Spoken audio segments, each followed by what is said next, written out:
लिखा है, मान लीजिए कि ए तथा बी दो समुच्चय हैं, ए तथा बी दो समुच्चय हैं, सिद्ध कीजिए कि फलन ए क्रॉस बी से बी क्रॉस ए में परिभाषित है। इस प्रकार है कि फलन ए कॉमा बी बराबर है बी कॉमा ए के। मतलब अगर हम ये कॉमा बी ले रहे हैं तो उसका उल्टा क्या मिल रहा है, बी कॉमा ए। सिद्ध करना है कि एकैकी आच्छादी फलन है, सिद्ध करना है कि एकैकी आच्छादी, मतलब एकैकी भी है और आच्छादी भी है, दोनों मिल जाएगा तभी तो एकैकी आच्छादक सिद्ध करेंगे। अब ध्यान देखो इसमें, अच्छा पहले इस क्वेश्चन को समझ लो।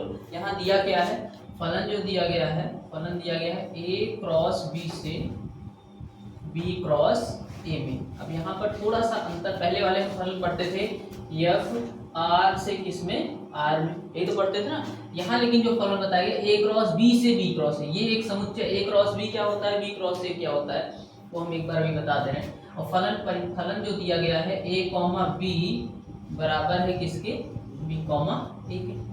सबसे पहले हम इसका एग्जाम्पल लेकर समझ सकते हैं। देखो एग्जाम्पल जैसे हमने कहा ए क्रॉस ए, हमने कहा ए बराबर है ए कॉमा दो, ध्यान से समझना, हमने एक दो यहाँ समुच्चय लिया गया है, एक ए है दूसरा क्या है बी है।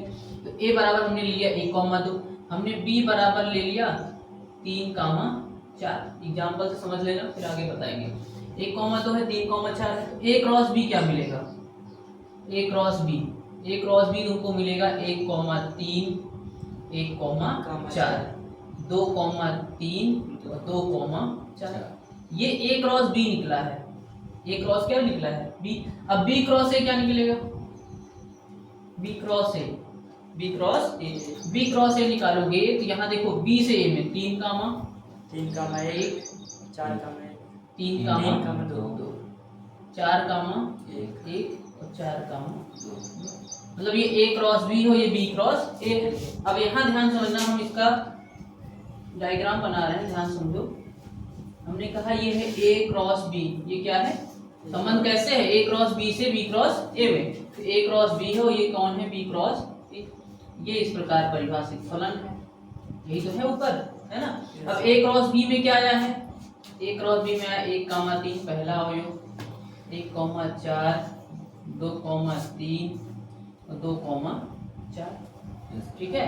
ऐसे इधर देखो 3 कॉमा 1 3 कॉमा 2 4 कॉमा 1 4 कामा। अब यहाँ हम सिद्ध करते हैं, फलन जो दिया गया है वो दिया है ए कॉमा बी से बी कॉमा ए। अगर हम ये रखेंगे तो हमें ये मिलेगा, ये यक्स है और जो मिल रहा है वो क्या है एफ एक्स है। तो ए कॉमा बी रखेंगे तो हमें क्या मिलेगा बी कॉमा ए कॉमा बी। जैसे हमने कहा चलो 1 कॉमा 3 हमने लिया तो इसका क्या मिलना चाहिए 3 कॉमा 1 है कि नहीं है 1 कॉमा 3 का 3 कॉमा 1 है, समझना यहाँ पे। ऐसे 1 कॉमा 4 रखेंगे तो क्या मिलना चाहिए 2 कॉमा 3 रखोगे तो 2 कॉमा 4 रखोगे तो क्या बताओ ये एकैकी दिख रहा है, यस सर, आच्छादक भी दिख रहा है, यस सर, एकैकी भी है और आच्छादक भी। बस इसी चीज को हमको इस रूप में समझना है। तो यहाँ पर एग्जांपल से समझ में आ गया ना ये किस रूप का दिया गया है। यस सर, ए क्रॉस बी ये पूरा है और ये क्रमित युग में बनाया गया है, और बी क्रॉस ये बी क्रॉस ए ये, ठीक है ना। यहाँ पर हम x1 x2 करके मान के करेंगे, ठीक है। अब ध्यान देखो इसको हम मिटा रहे हैं, ये एग्जांपल था, ये समझने के लिए था, समझ में आ गया ये, ठीक है। अब देखो आगे,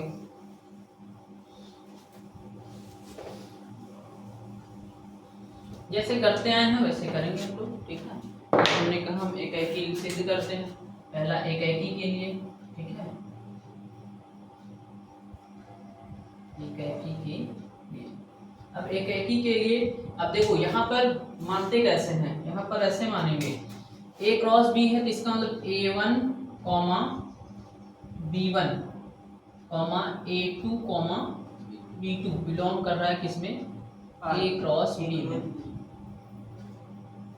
A1 कामा B1 A2 कामा B2, भाई यहाँ पर जो था ध्यान समझना Yes, सब क्रमित युग्म में थे, और क्रमित युग्म इसका मतलब हम वहाँ देखो कैसे मानते हैं, इधर x होता है इधर क्या होता है y, इसको x1 x2 इसको y1 y2 मान लेते हो, ये तो करते हो ना। लेकिन यहाँ पर क्या मानोगे, यहाँ क्रमित युग्म लिया गया A1 कामा B1 A2 कामा B2 बिलोंग कर रहा है किसमें A क्रॉस B में। अब ये बिलोंग कर रहा है हमें B क्रॉस A से, समझना, ठीक है। करेंगे कैसे, देखो ये तो माना गया है, माना गया है तो हम मानते क्या हैं, और एक चीज मानते हैं इसे में कहते हैं कि f a1 कॉमा b1 बराबर किसकी होगा, f a2 कॉमा, यही तो मानते हो ना भाई, ये इधर x1 होता है, इधर क्या होता है x2, x1 fx1 बराबर fx2, तो यहाँ fa1 कॉमा b1 बराबर fa2 कॉमा b2, समझ में आया। जब ऐसे ही करते हो, जब x1 कॉमा x2 कहते हो बिलोंग कर रहा है R में, तो क्या कहते हो fx1 बराबर किसके है, fx2 के। तो यहाँ हमने माना a1 कामा b1 a2 कामा b2, तो a1 कामा b1 बराबर a2 कामा b2। अब यहाँ समझो, अब a1 कामा b1 है, अब यहाँ पर fab है, fab बराबर किसके है, b कॉमा a के, यही तो है। तो यहाँ अगर हम कहते हैं कि fa1 कॉमा b1 है, तो किसके बराबर होगा, b1 कॉमा a1 के, है कि नहीं भाई। a कॉमा b बराबर है b कॉमा a के, तो यहाँ a1 कॉमा b1 लोगे तो किसके बराबर होगा, b1 कॉमा a1 के। यही चीज यहाँ लिखेंगे, यहाँ लिखा जाएगा b1 कॉमा a1 बराबर लगाओगे, इसमें क्या लिखा जाएगा b2 कॉमा, ठीक है। तो यहाँ हमें मिल गया b1 कॉमा a1 बराबर b2 कॉमा a2। तो इसका मतलब यहाँ क्या है, यहाँ इसका मतलब ये है कि a1 a2 के बराबर है, वो b1 b2 के बराबर। भाई अगर दो क्रमिक युग्म आपस में समान हो जाए, हमने कहा a कॉमा b बराबर हो x कॉमा y के, तो a बराबर हो जाता है x के, b बराबर किसके हो जाता है y के। वही चीज यहाँ हो गया, b1 बराबर किसके हो गया, b2 के, तथा a1 बराबर किसके हो गया, a2 के। हमें लाना है, हमें क्या लाना होता है, x1 बराबर किसके, x2 के। इसका मतलब a1 कामा b1 बराबर किसके है, a2 कामा, भाई a1 बराबर है b1 के a2 का, तो यहाँ हम लिख सकते हैं इसलिए, या फिर ऐसे a1 b1 बराबर किसके है, a2 b2। जब ये मिल जाए तो समझ लो क्या है, फलन एक है, इसलिए फलन क्या है,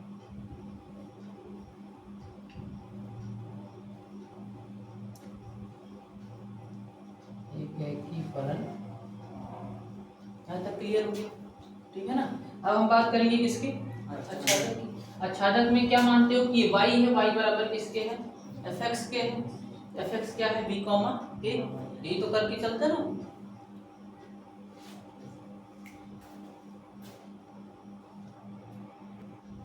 वाली की तरफ लगा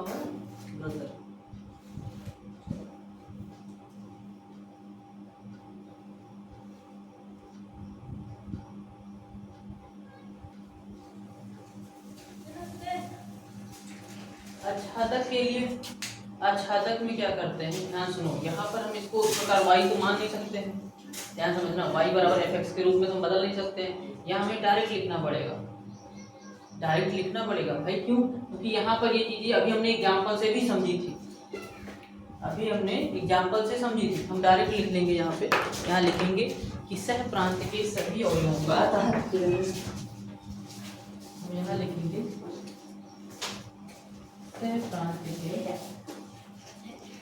सभी अवयवों का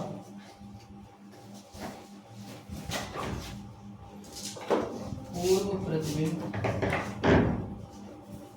सह प्रांत के सभी अवयवों का पूर्व प्रतिबिंब प्रांत में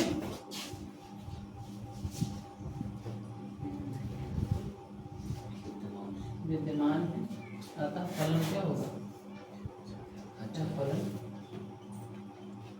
अच्छादक फलन। बस इसमें इसके अलावा हम कुछ नहीं कर सकते, ठीक है ना, क्योंकि इसमें हम ना इसको y मान सकते हैं ना इसको fx। भाई हम कहाँ y को x में बदलने जाएंगे, बताओ, y बराबर fx b कॉमा a है, क्या करोगे, कुछ कर सकते हैं। इसका मतलब इसमें हमको सिर्फ सोच विचार के लिख देना है, हाँ ये क्या है, अच्छादक फलन है, ठीक है ना, ये काम हमारा होगा। इसके अलावा से कुछ कैकी समझना था, कैकी इतना था, ये रहा, ठीक है ना। सभी वो राष्ट्र है के लिए खाली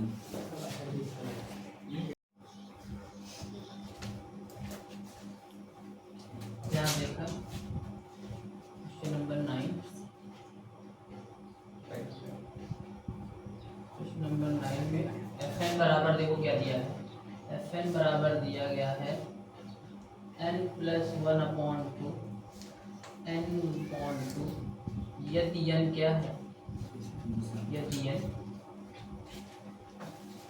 विषम है। और यहाँ पर देखो क्या लिखा है, यदि n सम है। द्वारा परिभाषित फलन f n से n, परिभाषित फलन किसमें है, n से n में। फिर कह रहा है बतलाइए कि क्या फलन f एकाकी आच्छादी है। अपने उत्तर का औचित्य एकाकी आच्छादी सिद्ध करना है। अब एकाकी आच्छादी लाने के लिए देखो, हमें एकाकी आच्छादी लाने का हमारा तरीका हमें पता है ना। अब यहाँ पर देखो क्या लिखा है, यदि n विषम है तो ये लेंगे, और यदि n का मान सम लेते हैं तो कौन लेंगे, n/2। ध्यान समझना, यहाँ देखो हम तुमको ऐसे समझा दे पहले, ये भी n है और ये भी क्या है, n, ये भी n, ये भी n से n में, क्योंकि फलन क्या है, परिभाषित है। अब यदि n, अब जैसे n का मतलब क्या होता है, 1 2 3 4 5 6, 1 2 3 4 5 6, ये सभी तो n है, अभी नेचुरल नंबर है ना। अब यदि हम n का मान इसमें से कोई एक लेते हैं, ये यहाँ भी n देखो नेचुरल नंबर ही है, ये जो n लेना, जैसे fx होता था उसमें, वैसे इसमें कौन है, n है। अगर हम n का मान 1 लेते हैं, n का मान क्या लेते हैं 1, तो यहाँ 1 क्या है, 1 क्या है, यहाँ पे विषम नंबर है। जब विषम है तो कौन सा वाला लेंगे, ऊपर वाला लेंगे। तो 1, अगर हम n का मान 1 लेते हैं तो हमें fn क्या मिलेगा, बताओ, fn हमें क्या मिलेगा, हमें मिलेगा 1 + 1/2 = 2/2 = 1। यानी यहाँ पर क्या था, विषम था। अगर हम n बराबर 2 लेते हैं, n बराबर क्या लेते हैं 2, अगर n बराबर 2 लोगे तो fn क्या आएगा, यहाँ पर 2 क्या है, सम है, तो सम है तो n/2, मतलब 2/2 = 1। समझ रहे हो ना। ऐसे ही अगर हम n बराबर 3 लेते हैं, क्या लेते हैं 3, n बराबर 3 लोगे तो fn क्या निकल के आएगा, fn बराबर होगा 3 + 1/2, 3 1 4, 2 दूनी 4 बराबर कितना आएगा, 2 आएगा। n बराबर 1 लेने पर कितना आया था, 1 + 1/2 बराबर 1, 2 लेने पर कितना आया, 2/2 = 1, 3 लेने पर क्या आया, 2 आया। बताओ 4 लेने पर कितना आएगा, यहाँ सम है, 4/2 = 2 2 जा 4। वो क्या रहा है, ध्यान देख रहे हो, यहाँ जब हम n बराबर 1 ले रहे हैं तो क्या मिला 1, और n बराबर 2 ले रहे हैं तब भी क्या मिला, n बराबर हम 3 ले रहे हैं तो हमें क्या मिल रहा है 2, और n बराबर 4 ले रहे हैं तब भी क्या मिल रहा है 2। अब बताओ फलन एकाकी है कि आच्छादक है, एकाकी है ना। हाँ नहीं, अरे सर साहब का तो मिल रहा है उसमें, कहाँ मिल रहा है, एकाकी नहीं है, एक 2 के साथ, एक का कनेक्शन 2 के साथ है। अगर हम 5 का 3 मिलेगा तो 6 का भी क्या मिल रहा है 3, इसलिए ये एकाकी नहीं है। और आच्छादक की बात करें तो आच्छादक तो मिलेगा, क्यों मिलेगा, क्योंकि आगे बढ़ते जाओगे 7 8 का 4 मिलेगा, 8 9 का 5 मिलेगा, 9 10 का 6 मिलेगा, तो आच्छादक तो मिल जाएगा ना, क्योंकि सबके कनेक्शन होते हैं, कोई छूटने वाला नहीं है। n का मान कुछ 7 लोगे तब भी मिल जाएगा, 8 लोगे तब भी कुछ ना कुछ मिल जाएगा, 9 लोगे तब भी कुछ ना कुछ मिल जाएगा। मतलब कि आच्छादक वाले सह प्रांत का कोई भी अवयव छूटने वाला नहीं, लेकिन प्रांत के सारे अवयव तो कनेक्ट तो हैं, लेकिन एक के साथ 2 का कनेक्शन है, एक के साथ 2 का कनेक्शन है, इसलिए ये फलन क्या नहीं है, एकाकी नहीं है, इसलिए ये फलन एकाकी नहीं है। तो इसको ऐसे भी हम समझ सकते हैं। यहाँ कैसे करेंगे, अब यहाँ देखो, अब ध्यान समझना, अगर हम इसको मिटा दें, हमने कहा चलो माना एकाकी के लिए, ठीक है,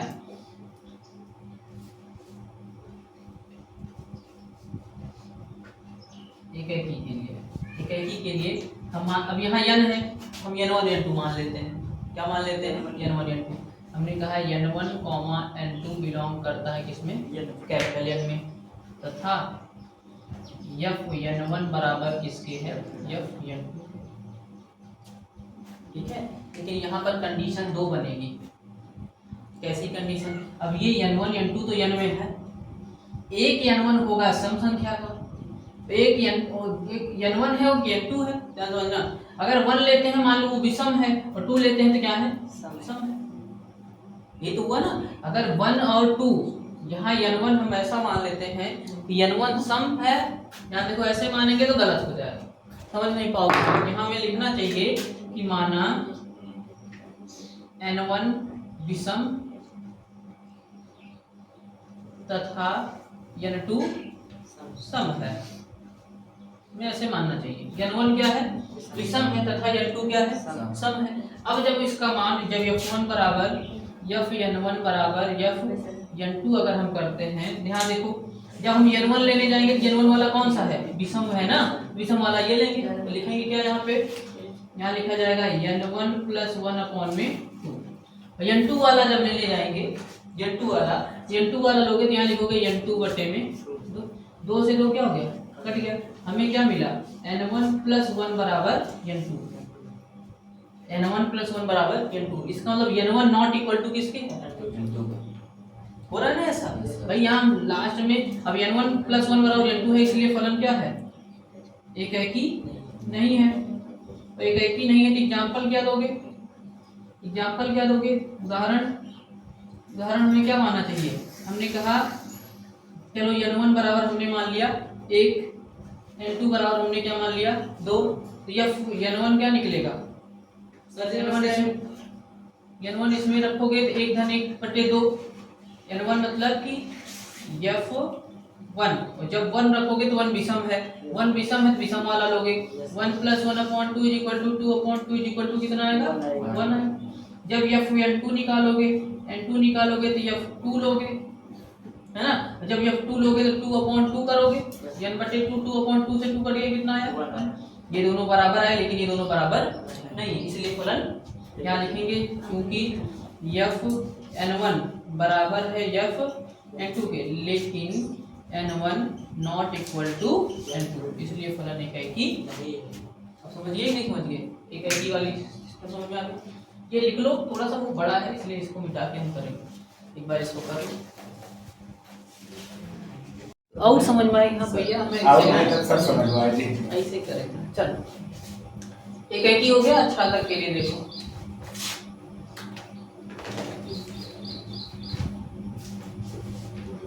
अच्छा तक के लिए यहाँ दो स्थितियां बनेगी, एक सम के लिए और एक विषम के लिए।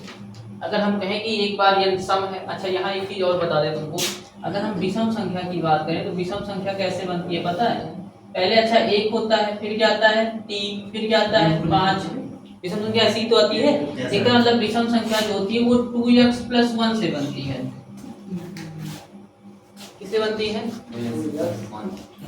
अगर तुम यहाँ x जो होगा वो ऑल नेचुरल नंबर होगा, 1 2 3 4 5, 1 रखो, 2 × 9 2 2 1 3, 2 रखोगे 2 दूनी 4 1 5, 3 रखोगे 2 3 6 7।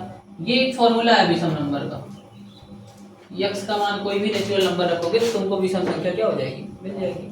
अगर यहीं पर अगर हम कहें कि सम संख्या 2x से बनती है, x का कुछ भी मान रखोगे सम संख्या मिलती जाएगी, x का कुछ भी मान रखोगे क्या मिलती जाएगी, सम संख्या। जैसे 2 × 9 2 2 दूनी 4 2 3 6, देख रहे हो ना, x की जगह 1 2 3 रखने तो क्या मिल रहा है, सब सम संख्या।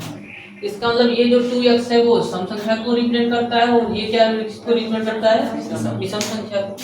अब यहाँ पर आच्छादक की बात करते हैं, आच्छादक में क्या होता है, हम यहाँ दो स्थितियाँ, एक सम के लिए और एक किसके लिए, विषम के लिए। अगर हम कहें कि n विषम है, यदि n क्या है, यदि n क्या है, विषम है, यदि n विषम है तो विषम के लिए हम क्या लिखेंगे, विषम के लिए यहाँ लिखा जाएगा, यदि n क्या है, विषम है तो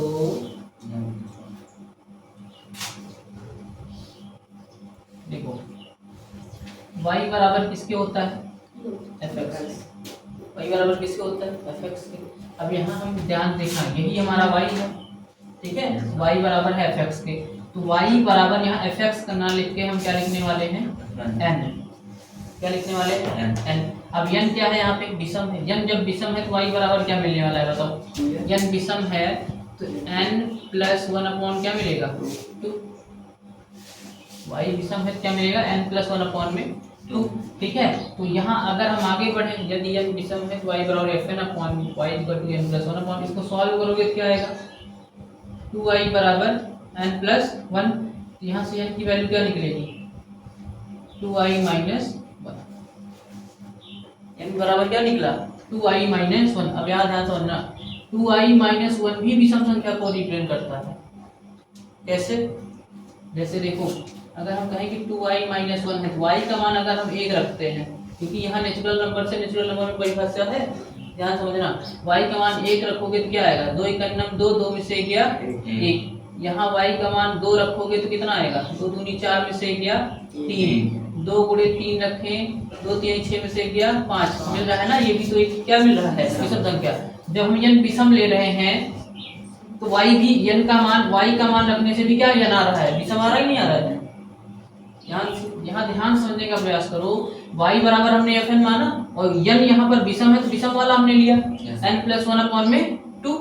ठीक है, जब इसको सॉल्व किया गया तो n बराबर क्या निकल गया है 2i माइनस 1। अब यहाँ y रखने से ये मिलना चाहिए ना। अच्छा, अलग यही तो कहता है y रखने से क्या मिलना चाहिए n। जब y का मान हमने 1 रखा तब क्या मिला 1, विषम संख्या मिली नहीं मिली भाई, n यहाँ क्या है विषम संख्या है ना। y का मान रखने से एक विषम संख्या मिलनी चाहिए। हमने y का मान 1 रखा तब विषम संख्या मिली, 2 रखा तब भी विषम संख्या मिली। मतलब यहाँ y कहाँ बिलोंग कर रहा है, y किसमें बिलोंग कर रहा है, y तो नेचुरल नंबर में बिलोंग कर ही रहा है, लेकिन ये रखने से हमें क्या मिल रहा है n मिल रहा है। इसका मतलब इसके लिए फलन क्या बनेगा आच्छादक बनेगा। ठीक है, और दूसरा देखो सेकेंड पॉइंट, यदि n क्या है सम है,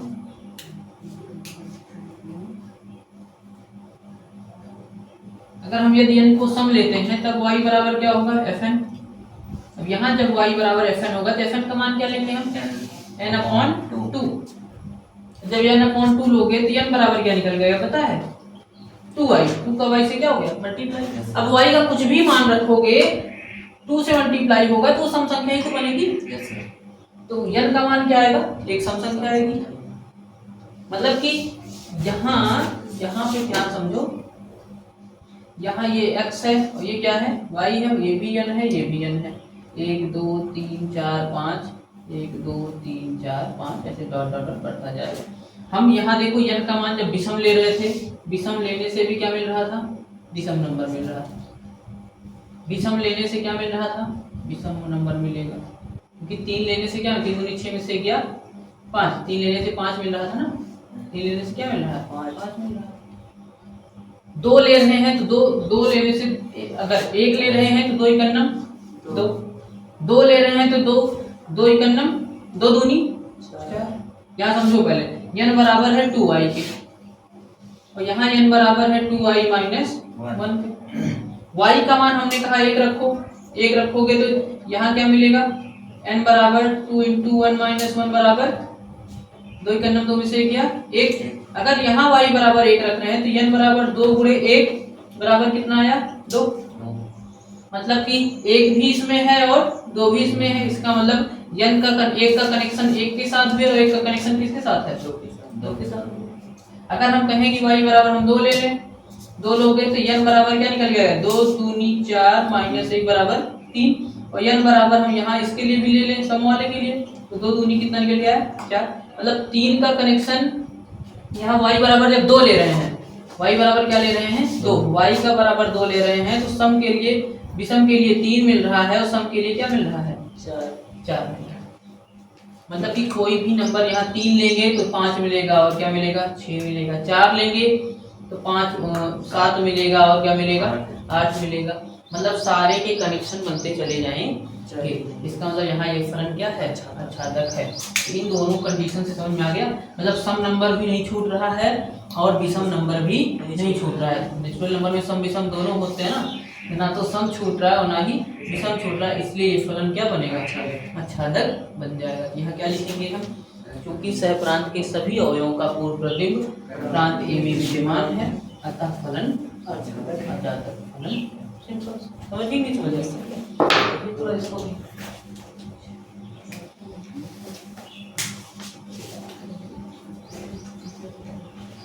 यहाँ लिख लेना बिलोंग्स टू n, यहाँ भी लिख लेना बिलोंग्स टू n। ठीक है, क्योंकि प्रांत के सभी अवयवों का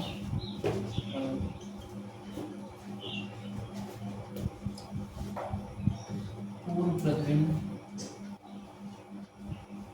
प्रांत में विद्यमान है, अतः फलन आच्छादक फलन होगा। चूंकि फलन एकैकी तथा आच्छादक दोनों है, एकैकी तथा आच्छादक दोनों है, अतः फलन एकैकी आच्छादी है, एकैकी आच्छादी है। ठीक है,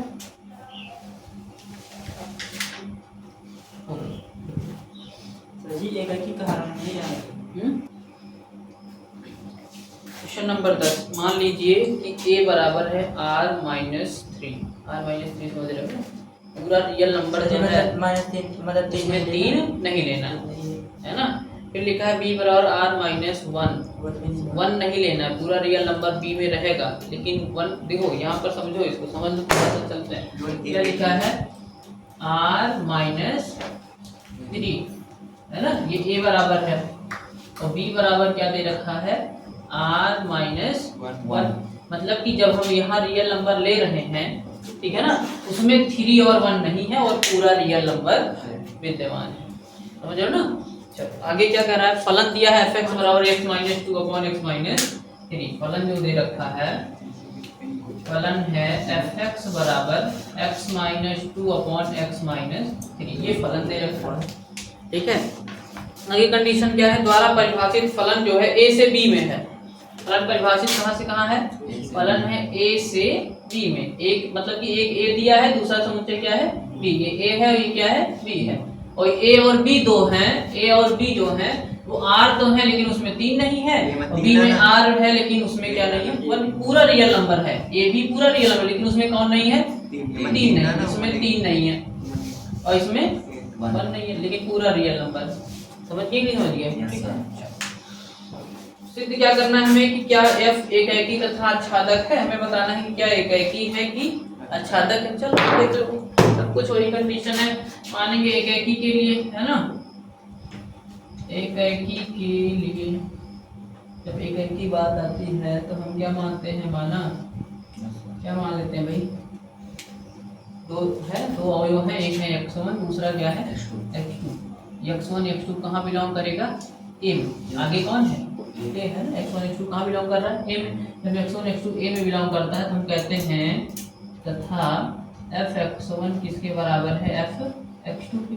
अब जब f(x1) है तो जहाँ x है वहाँ क्या आ जाएगा, x1, और x2 है तो जहाँ x है वहाँ क्या आ जाएगा, यहाँ लिखा जाएगा x1 minus 2 upon x1 minus 3 बराबर x2 minus 2 upon x2 minus 3। अब ये सॉल्व करने का तरीका क्या है, देखिए गुणा, इधर वाला इधर से गुणा, इधर वाला इधर से गुणा। देखो फटाफट गुणा देख लो, इसका गुणा जब करोगे तो x1 माइनस 2 का गुणा होगा x2 माइनस 3 से, और x2 माइनस 2 से गुणा होगा x1 माइनस 3 से। इधर इधर चला गया, इधर वाला गुणा कर लो, x1 का x2 से गुणा x1 x2, x1 का x3 से गुणा 3x1, 2 का x2 से माइनस 2x2, 2 का 3 से 2 3 जा 6 माइनस माइनस प्लस 6, है ना। फिर इधर वाला ऐसे गुणा, x2 का x1 से x1 x2, है ना, x2 का माइनस 3 से माइनस 3x2, फिर माइनस 2 का x1 से माइनस 2x1, माइनस 2 का माइनस 3 से माइनस माइनस प्लस 2 3 6। अब ध्यान देखो, इधर x1 x2 है, इधर भी x1 x2 है, x1 x2 से क्या हो जाएगा, कट जाएगा क्योंकि दोनों प्लस में है, इसलिए कट गया, और प्लस 6 से प्लस 6 कट गया। अब हम क्या करते हैं, x1 वाला एक तरफ कर लेते हैं, x2 वाला एक तरफ। अब देखो आगे, x1 वाला एक तरफ, इधर 3x1 है, इधर कौन है 2x1 माइनस में इधर चलाएगा तो प्लस में, माइनस 3x1 इधर है, और ये 2x1 इधर चला आया प्लस में आएगा तो 2x1 बन जाएगा, और ये माइनस 2x2 उधर जाएगा तो पहले 3x2 था इधर, माइनस में था, उधर गया तो प्लस प्लस, इतना तो कंफर्म है। प्लस अब क्या करेंगे, अब x1, ये भी x1 3 में से 2 गया माइनस x1, और इधर 3 में से 2 गया माइनस x2, माइनस से माइनस कट गया तो x1 बराबर कितना आ गया, इसलिए फलन क्या है, ये तो सिद्ध हो गया ना। यहाँ लिखेंगे इसलिए फलन एक है कि फलन x1 x2 के बराबर, इसलिए फलन क्या है, ठीक है। अब बात करेंगे किसकी, अच्छादक की। देखो अच्छादक के लिए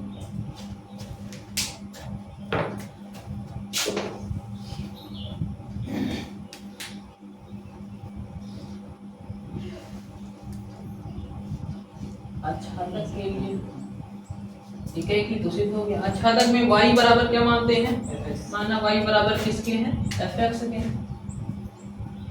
y बराबर fx, तो fx क्या दिया गया है, x minus 2 upon x minus 3, यही तो है ना, x minus 2 upon x minus 3। Change करो इसको, x के फॉर्म में चेंज करो, चेंज करेंगे y मल्टीप्लाई एक्स माइनस 3 बराबर एक्स माइनस 2, ये इधर मल्टीप्लाई में आ जाएगा, ये तो होगा ना भाई, x माइनस 3 इधर डिवाइड में है, इधर आएगा तो मल्टीप्लाई में, अंदर मल्टीप्लाई कर दो, y का जब x से मल्टीप्लाई करोगे क्या बनेगा, xy माइनस 3y बराबर x माइनस 2। अब हमें चाहिए किसकी वैल्यू, x की, और जब x की वैल्यू चाहिए तो x को एक तरफ करो, यहाँ x है ना, इसको इधर लेकर चले आओ, इधर xy और ये x प्लस में इधर आएगा तो माइनस, और ये माइनस 3y उधर जाएगा तो प्लस 3y, और इसमें क्या बचा है माइनस 2।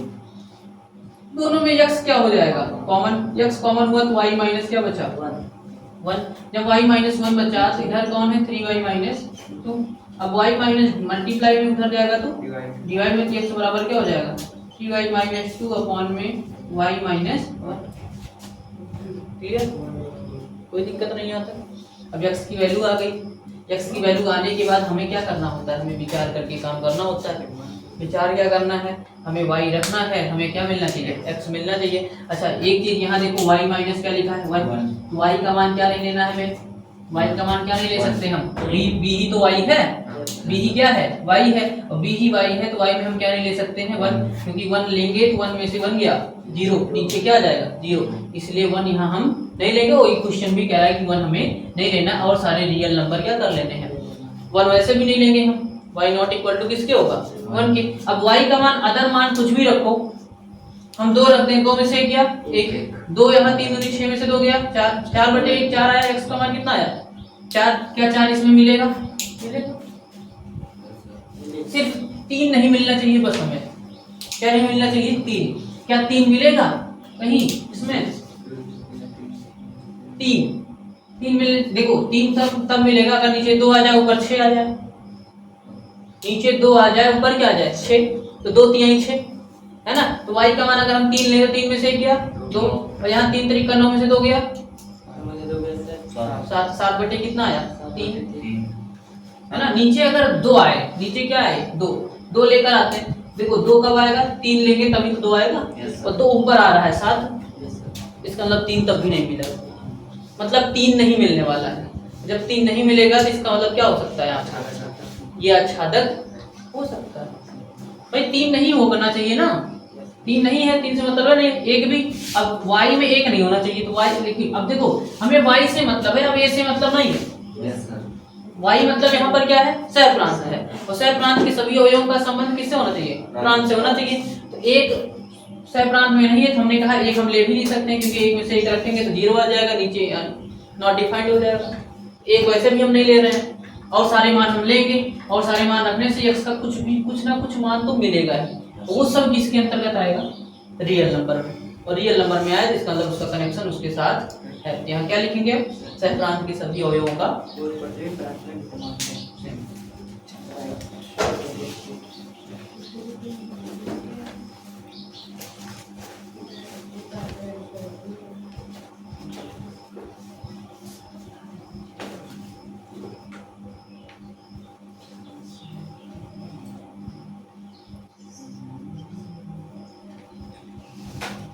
यहाँ लिख सकते हैं x बिलोंग्स टू, यहाँ बिलोंग्स टू किसमें है a में, क्योंकि ये y रखने से कौन मिलना है x का मान मिल रहा है, तो x का मान किसमें बिलोंग कर रहा है a में ना, है ना। तो विराम से है पूर्व प्रतिबिंब प्रांत में